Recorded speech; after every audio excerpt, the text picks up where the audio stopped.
NK. Premachandran जी, आपने कोई संशोधन दिया है? Yes, sir. I have given an amendment to the motion moved by the Honorable Minister. Sir, this is a very important bill concerning the future generation of the country. The youth and students were on strike and the entire country is concerned about this subject matter. So very important issue. The people of the country, people in the country who like to make so many suggestions, experts who like to submit so many suggestions. So my amendment to the motion moved by the Honorable Minister is that the bill be circulated for the purpose of eliciting public opinion thereon by 1st December 2026 so that the bill can be made more fruitful. I am moving the amendment. Okay. Shri Gaurav Gogoi.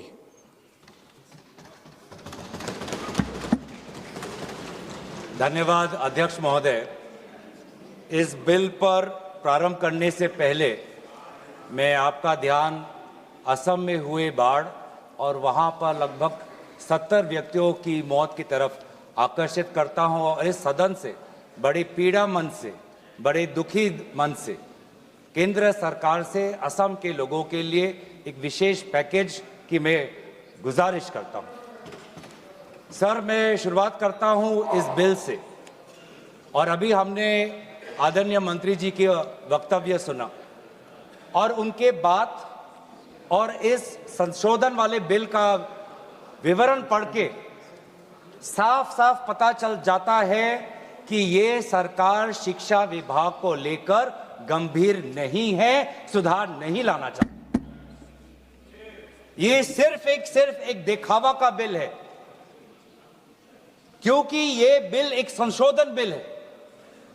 आज से 2 साल पहले ये bill लाया गया था, public examinations prevention of unfair act 2024।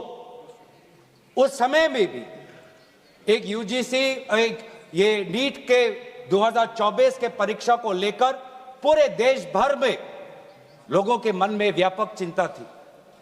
उस समय में भी इसी तरह आज जैसे मंत्री जी कह रहे हैं, सरकार ने इस बिल का इंट्रोडक्शन करते हुए ये कहा कि ये बहुत ही एक ऐतिहासिक कदम है, एक बहुत बड़ा कदम है और इससे शिक्षा विभाग सुधरेगा और इससे परीक्षा में जो पेपर लीक होते हैं अब नहीं होगा, अब किसी का साहस नहीं होगा। ऐसे कड़े दंड उस समय सरकार ने कहा कि 2024 के बिल में वो लाए हैं।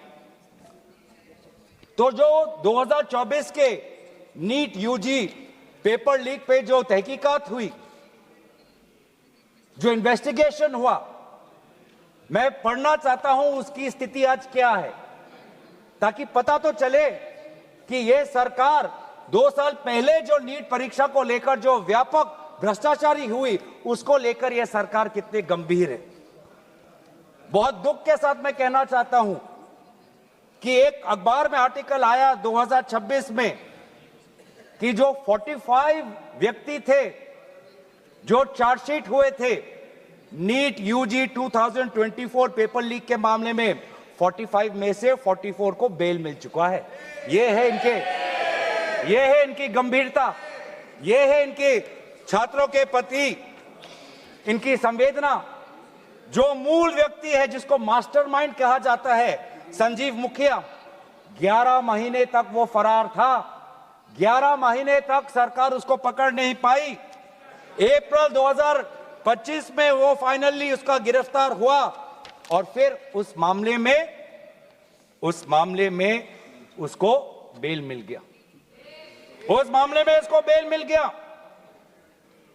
मई 6, 2025 एक दूसरे व्यक्ति रंजीत कुमार बरुआ जो करियर एकेडमी एजुकेशन ट्रस्ट के चेयरमैन है, वो बेल। एक अमित कुमार सिंह जो पेपर सॉल्वर के गैंग में था, उसको मई 7, 2025 को उसको बेल। एक पंकज कुमार जो कैंडिडेट्स को वो सारे कागज लीक करता था मोबाइल फोन के द्वारा, मई 15, 2025 उसको बेल। राकेश जिसका ये आरोप था कि उसने प्रश्न कागज को उसकी चोरी की, उसको बेल। तो ऐसे एक लंबा ब्यौरा है, चाहे वो अमित प्रसाद महाराणा का हो या धीरेन्द्र कुमार पांडा का हो। तो ये कानून उस समय भी विफल था और ये कानून जिस मंशा से आज ला रही है आज भी ये विफल होगा। ये कानून आपकी विफलता का स्मारक है, क्योंकि ऐसे कानून 2024 के में लाने के पश्चात भी 2026 में तो लीक हुआ ना सर। अगर कानून इतना ही सशक्त था तो आज 2 साल बाद ही इतना बड़ा व्यापक लीक कैसे हुआ। और अफसोस की बात है सर, उस समय में भी शिक्षा मंत्री धर्मेंद्र प्रधान थे, और जब 2024 का जब पेपर लीक का मामला जब पूरे देश भर में आया तो आपको पता है धर्मेंद्र प्रधान जी ने उस समय क्या कहा। उन्होंने कहा कहां हुआ पेपर लीक, नहीं हुआ पेपर लीक। और आज भी पहले 2.5 महीने तक तो उनका रवैया यही था कि कहीं कोई धांधली नहीं हुई, सरकार ने बहुत अच्छा काम किया है। 21 बच्चों की जान गई, आत्महत्या उन्होंने की।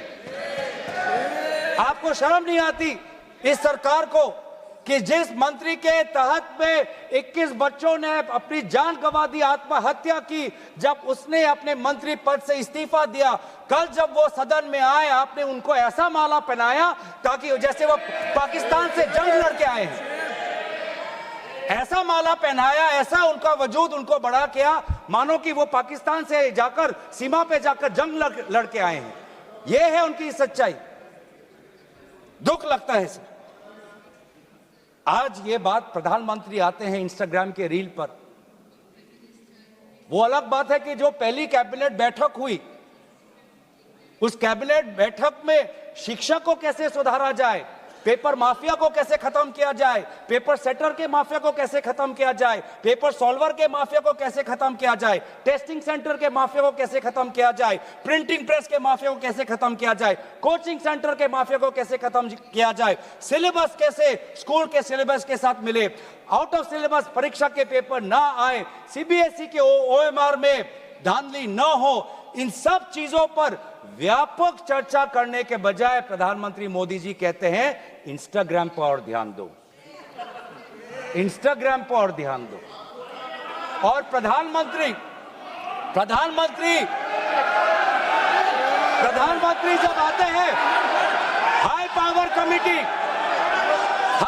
कमेटी की बात करते हैं तो 2 साल पहले जो के राधाकृष्ण की जो हाई कमेटी थी उसका क्या हुआ।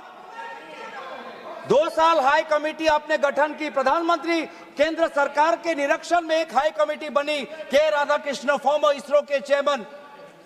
अगर वास्तविक में उन्होंने इतना बढ़िया काम किया तो 2 साल पश्चात ही आज क्यों दोबारा ऐसा पेपर लीक हुआ। सरकार ये दिखाना चाहती है कि ये बहुत गंभीर है। पिछले कुछ दिनों में पता चला कि एनटीए के लगभग 47 लोगों को बदला गया।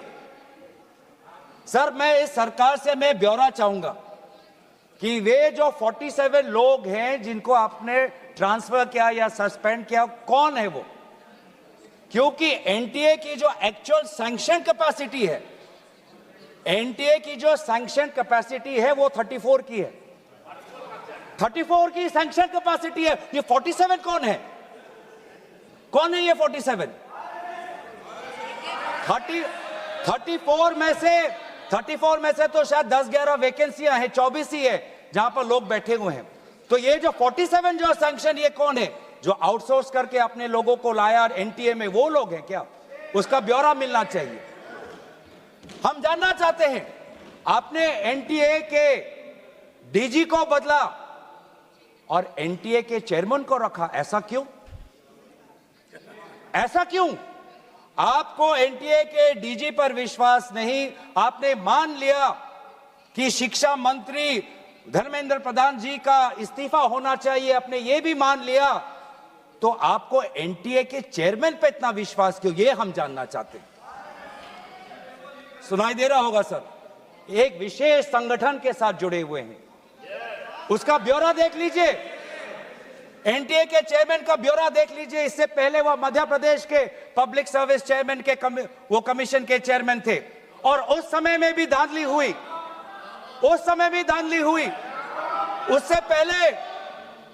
उससे पहले वो छत्तीसगढ़ में भी पब्लिक सर्विस कमीशन में चेयरमैन थे, उस समय में भी धांधली हुई।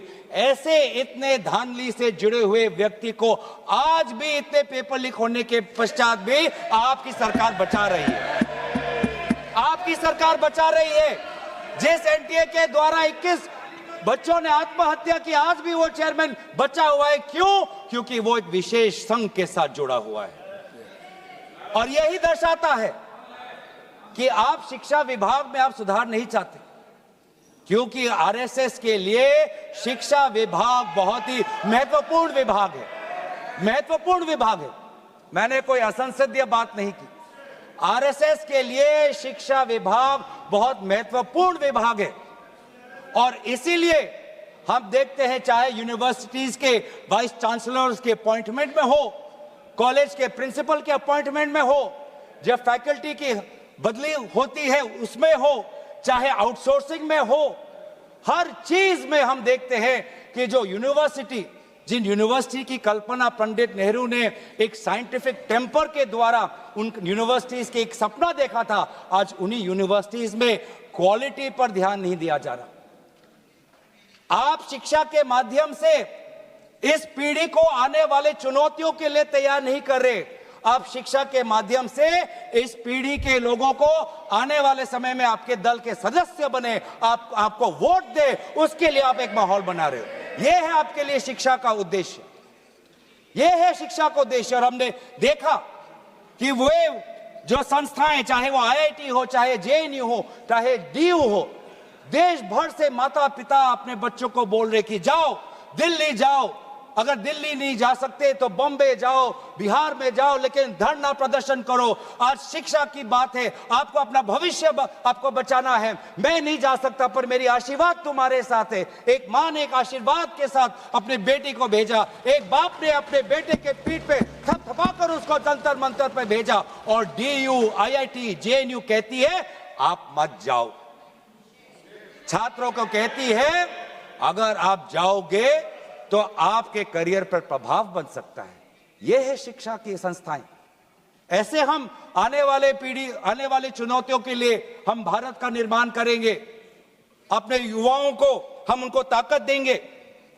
इसीलिए अगर एक बात इस पूरे घटनाक्रम से निकलती है वो ये है कि आज शिक्षा में ये इस बिल से, जिसमें आपने पेनल्टीज बढ़ा दिए, पनिशमेंट बढ़ा दिए, इससे हमारा शिक्षा विभाग नहीं सुधरेगा। राहुल गांधी जी बार बार कहा कि धर्मेंद्र प्रधान जी सिर्फ एक मुखौटा है आपके शिक्षा विभाग का। आपकी शिक्षा के प्रति जो उनका, आपकी जो नीति है वो सिर्फ एक, उसका एक चिन्ह है, एक सिंबल है। उनके हटने से भी शिक्षा में सुधार आएगा। आज भी ना बच्चों को विश्वास आता है इस बात पर, ना हमें इस बात पर विश्वास है। लेकिन इसके पश्चात भी आज शिक्षा पर बातचीत हो रही है। आज शिक्षा को लेकर धरना हो रहा है। आज शिक्षा को लेकर जंतर मंतर में हजारों की तादाद पर लोग इकट्ठित हुए हैं। आज शिक्षा के विषय पर सारे दल संगठन सब ने अपने अपने प्रदेशों में, चाहे महाराष्ट्र में हो, चाहे यूपी में हो, चाहे बिहार में हो, चाहे पश्चिम बंगाल में हो, चाहे या असम में हो, सब जगह विभिन्न राजनीतिक दल संगठन और इन दल संगठन से अलग सारे युवा सड़क पे आ गए। सब ने अपने शिक्षा की मांग की। और क्यों मांग की? उनके दुख को पहले हमें समझना चाहिए, उनके पीड़ा को हमको समझना चाहिए। वो उनके अंदर जो नाराजगी है उस बात को हमें समझना चाहिए। नहीं तो किसी का इतना साहस नहीं कि सड़क पे आके गर्मी बारिश, सड़क पे सोना, पुलिस की लाठी खाना, दिन दिन भूख हड़ताल पे रहना, सबकी इतनी साहस नहीं है। ये साहस कहां से आता है? ये साहस आता है उस दर्द से, जिस दर्द में अपने भविष्य को लेकर वो विवश हैं, जिस दर्द में अपने देश के भविष्य को लेकर वो विवश है, जिस दर्द को वो आज के समाज में उसको व्यक्त भी नहीं कर सकते, सरकार से सवाल भी नहीं पूछ सकते। और बहुत ही बढ़िया एक व्यक्ति ने इस पूरे जो दर्द है, इस दर्द के बारे में बात करते हुए गोपाल दास नीरज के गीत की बात करता है। वो व्यक्ति, जिस व्यक्ति से राहुल गांधी जी मिलने गए, उसने कहा, उसने हमें याद दिलाया कि नीरज की वो पंक्तियां, स्वप्न झरे फूल से, मीत चुबे शूल से, लुट गए सिंगार सभी, भाग गए बबूल से और हम खड़े खड़े बाहर देखते रहे, कारवां गुजर गया गुबार देखते रहे। ये बच्चों की वो दुख है। क्या करें, हमारे पास पैसे नहीं है इतने कि हम पेपर खरीद पाएं। 30-30 लाख का पेपर हमें खरीदने के पास, हमारे पिताओं के पास इतने सामर्थ्य नहीं है। वो दुख है, वो नाराज है, और इसीलिए जब वो दुख से वो लड़ नहीं पाते तो आत्महत्या पर आ पड़ते। और एनसीआरबी में सर, आज देश की ये व्यवस्था, देश की असली ये है कि आज एनसीआरबी में, नेशनल क्राइम रिकॉर्ड्स ब्यूरो में, ये भी एक कारण है कि आत्महत्या हुई क्योंकि वो बच्चा एग्जाम में फेल हुआ। ऐसा भी एक कारण आ गया है। बच्चों की आत्महत्या, छात्रों की आत्महत्या लगभग 1 लाख से ऊपर बढ़ चुकी है। 1 लाख से ऊपर, जिसमें से 2000 ने तो साफ साफ कहा है, 2400 ने साफ साफ कहा है कि मैं फेल हो गया और इसीलिए मैं सुसाइड ले रहा हूं। बहुत लोग, बच्चों ने फैमिली, पारिवारिक कारण से, फैमिली रीजन से वो आत्महत्या उन्होंने की। लेकिन इसके पश्चात भी वे युवा आए, वो चाहे गुजरात से हो, वो चाहे महाराष्ट्र से हो, चाहे विदेश से हो, चाहे दक्षिण भारत से हो, महाराष्ट्र से, वो सब आए। और जब वो आए और दिल्ली की गर्मी, दिल्ली के बारिश से जब वो, जो उन्होंने उसमें जो दर्द है, उसमें जो संघर्ष है, उस संघर्ष को याद करते, उस संघर्ष को झेलने में उन्होंने याद किया सावित्री बाई फुले को। वे लड़कियां जो आई थी, ऐसे बहुत लड़कियां थी जिन्होंने रील पे कहा कि मैं अपने माता पिता को बिना बोले में जा रही हूं क्योंकि मुझे लड़ना है। ऐसे भी लड़कियां थी जिन्होंने कहा कि मैं छात्र नहीं हूं, मैं काम करती हूं, लेकिन मैंने भी कुछ साल पहले नीट का परीक्षा दिया था, मैं पहले अटेम्प्ट में मेरा पेपर लीक हो गया, कितना मानसिक मेरे पे दबाव बना मैं खुद समझ सकती हूं। आज अगले पीढ़ी के साथ, जिस समय मैं खड़ी नहीं हो पाई, मैं बाहर नहीं आ पाई, लेकिन आज अगले पीढ़ी के साथ मैं खड़ा होना चाहती हूं, मैं जाऊंगी आज। ये सब वहां पे आए क्यों? क्योंकि उन्होंने इतिहास को याद किया कि जिस प्रकार से सावित्री बाई फुले हो या फातिमा शेख हो, जिस प्रकार से समाज ने उन पर उत्पीड़न किया, लेकिन वो कभी भी अपने बाग से हटे नहीं। युवा लोग आए, एक लड़का था हरे शर्ट में, वो पुलिस को बोल रहा कि आ मार, मुझे मारो, मारो सर मारो। उसमें वो भगत सिंह का जज्बा हमें दिखाई दिया। हमेशा उसने हाथ नहीं उठाया, उसने खाली बोला कि मारो, क्योंकि ये थी लोगों की और युवाओं की ताकत कि अब वो डर उनसे चला गया, डर खत्म हो गया, डर गायब हो गया।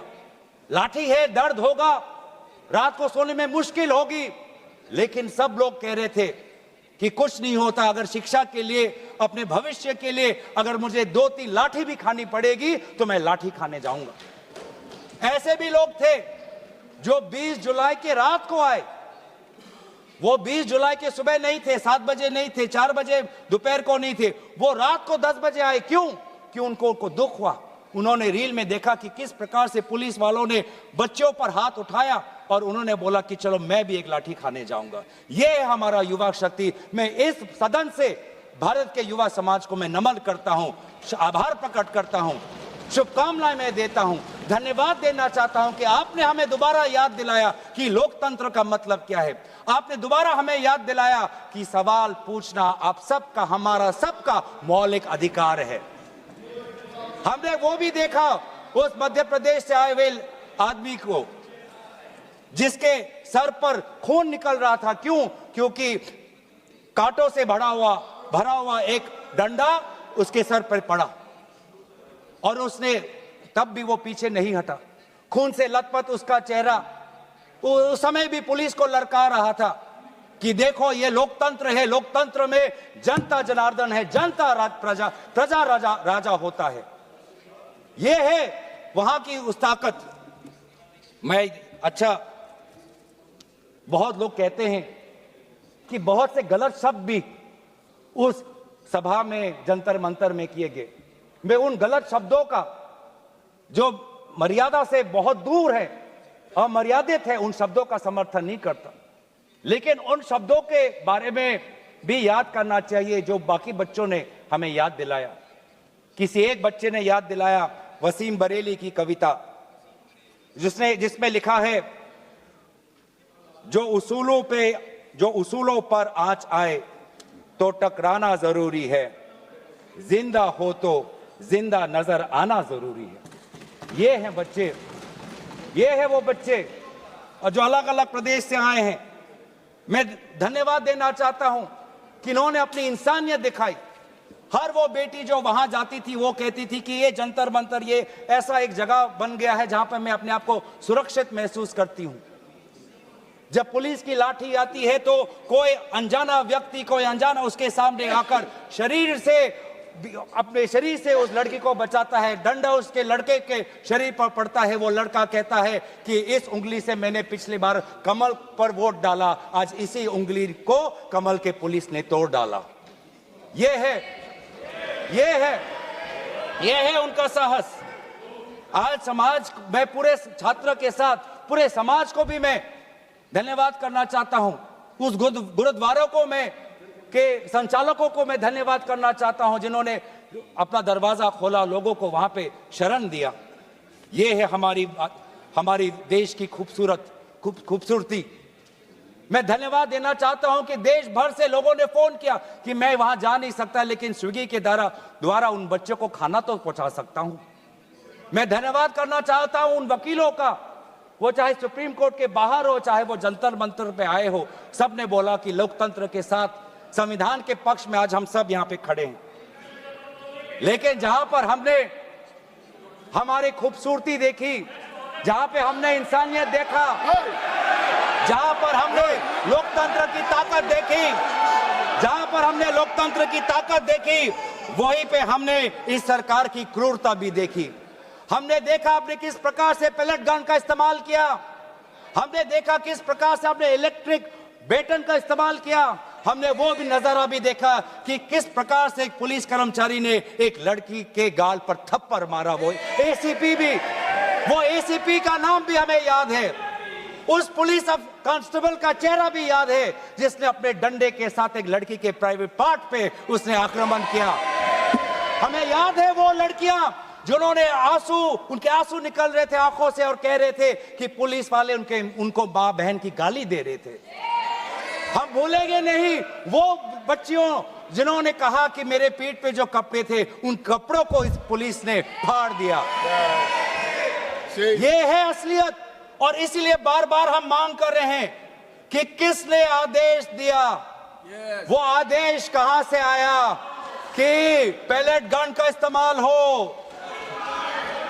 किसने आदेश दिया? किसने आदेश दिया कि आंसू गैस का इस्तेमाल हो?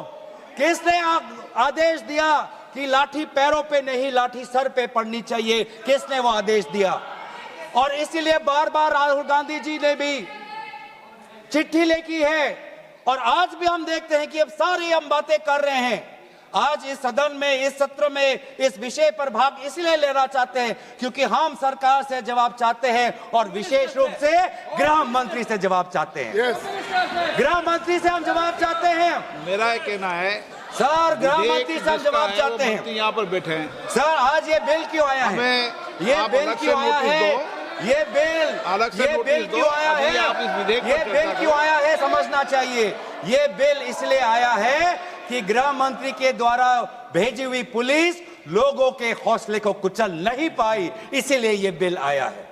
आपने उस धरना को खत्म नहीं कर पाया, इसलिए ये बिल आया है। हमने देखा ना सिर्फ दिल्ली में, बिहार में आपने AK-47 का इस्तेमाल किया। ये नौबत है। हमने इसीलिए मैं लोगों का धन्यवाद करना चाहूंगा और धरना प्रदर्शनकारी के साथ है जिन्होंने एक और हमें बहुत ही खूबसूरत गीत याद दिलाया, दिनकर का। अब जो सिर पर आ पड़े नहीं डरना है, जन्म में है तो 2 बार नहीं मरना है।